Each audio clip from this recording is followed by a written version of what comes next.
Hey everybody, Chris Peters from FloHockey here with another scouting report for the 2024 NHL Draft, and we're going to focus today on one of the top goal scorers in this entire class, and that would be Cole Eiserman of the U.S. National Team Development Program. Eiserman came into the season as a projected potential number 2 pick. However, he slid down draft boards just a bit because, well, there's a few reasons, and we'll get into that in a little bit. But before we do that, let's talk about the incredible stats that he's put together this season, just as he did a season ago as an under-17 player.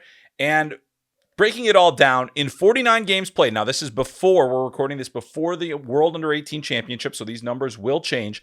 49 games played, 49 goals scored, so a goal per game average for Cole Eiserman, 27 assists, and 75 points. He has been shooting the puck like crazy, and they have been going in an awful lot. So let's talk about Cole Eiserman. It has been a very interesting year, and he's become a bit of a polarizing prospect because the thing that he does better than just about anybody in this draft is something you absolutely need to win hockey games in the NHL, and that, of course, is scoring goals. He does it in bunches, and he obviously does it with consistency, and that is probably what makes him an incredibly attractive prospect for the top half of the first round.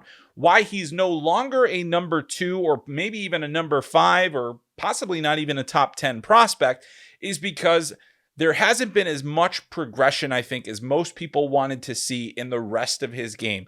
Everyone knows he can score. Everyone knows he can score at will. But was there going to be more to his game? Now, he has been tabbed as kind of a one-dimensional player. And I don't think that that's entirely true, but it's certainly not something that is so far beyond the pale because he is he is offense oriented and is really keeping his focus on the offensive side of the game. That helps when you score as consistently as he does. However, if you're not going to be a driver and you're not necessarily going to be the best off the puck player, if you're only contributing goals, it really doesn't help your team a ton. I think that Eiserman has shown some improvement off the puck this year. He still competes to try to get the puck back, but he's often just thinking about getting pucks north and going for the goals. And that is all well and good. At this level, you need to be a bit more versatile at the NHL level to be a goal scorer at that level. The things that he does, however, that are going to translate to the NHL, I think he reads plays pretty well. He's able to find soft areas of the ice. He pops into space. Even though everybody knows what he's going to do, he still finds a way to get his shot off with regularity. He has a violent shot. It's very accurate. The one thing that I probably would like to see him do is maybe be a little bit better with his shot selection. I think he hits the shin pads an awful lot. Shots are blocked. And that's another thing where it's just, knowing when to go and not just being an all shooting all the time kind of thing. So that's another element of his game. But I still think that there's good hand skills. I think the competitiveness is there. He's physical when he wants to be. He's not a very big guy, but he can still do things. And he's got good physical strength on top of that. So I think he will improve in those areas.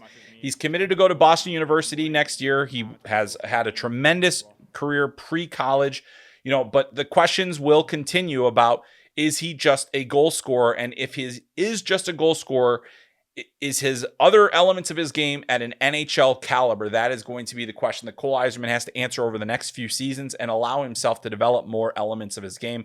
I still think he very much belongs in that top 15 conversation. I think he's hovering around the top 10 conversation, but I definitely understand why some scouts are a little bit concerned. When we look at what he's going to be at the NHL level, well, if he's going to make it, it's going to be as a top 6 scorer. I think that's really the way that he plays. If he's not in your top 6, it's really hard to find another role for him to play. That's another reason why I think there's a little bit of risk in his draft projection.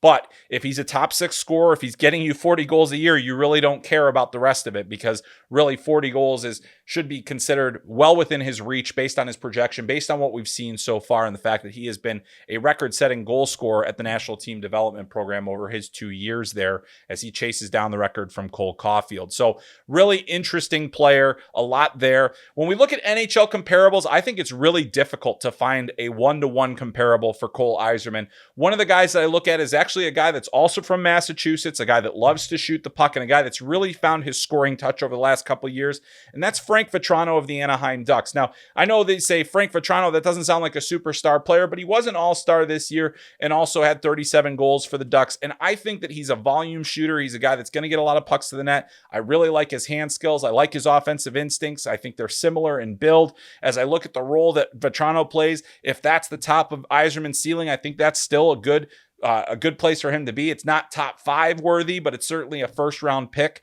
in terms of the caliber. And Vatrano was an undrafted player that's managed to build his career into this. So I think the future is very bright for Cole Eiserman. Maybe we're not talking about superstar in terms of what he's able to do, but if he scores 40 goals consistently, well, that's a heck of a lot of value for any team that takes him.